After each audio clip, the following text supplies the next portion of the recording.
Remember what birthdays were like as a child? How on that day your parents might throw you a party, buy you a cake, and light some candles. And people would ask, how do you feel? Do you feel different? Any older? Most times we just gave them the shoulder or simply said, no, I don't feel any older. But other times we would imagine in our minds that a change had come, because one day was past and a new one had begun. Approximately every 365 days, a new calendar year begins. People scribble down new goals, new dreams, new aspirations, thinking that the first day of the year has some magical power to manifest these declarations. You say, I want to get in shape and watch my weight. I want to prioritize my relations and not live up to social media's expectations. I want to believe in myself and stop comparing me with everyone else. I want to start my own business or learn to enjoy my singleness. I want to grow my spirituality by leaving behind the mentality that it's impossible to live out Bible morality.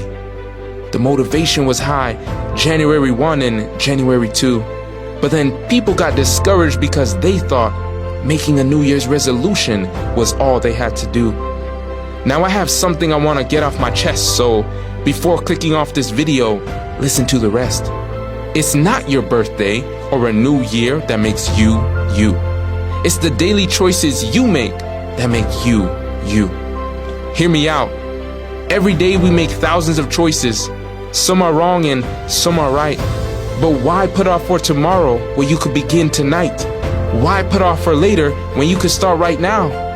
To accomplish your goals, you have to know who controls your willpower. Because willpower is real power. God works in us and then does his good pleasure. Our job is to pray, Dear Lord, to you I surrender. Then stop getting stuck between your desires and taking action. Leave the excuses alone and let those convictions gain traction. Now, in order to move forward in 2023, I had to look hard at what the previous year taught me. The best way to move forward is to look at your past. So here's 5 lessons I learned, not this year, but last. 1. Turn negative words and deeds into a positive situation. The devil uses these things as a tactic of intimidation. 2. Consistency is better than intensity. I first weighed this on Instagram, but it's worth £1. Since then, I've been using it to turn my life around. 3. My mind is my greatest limiter.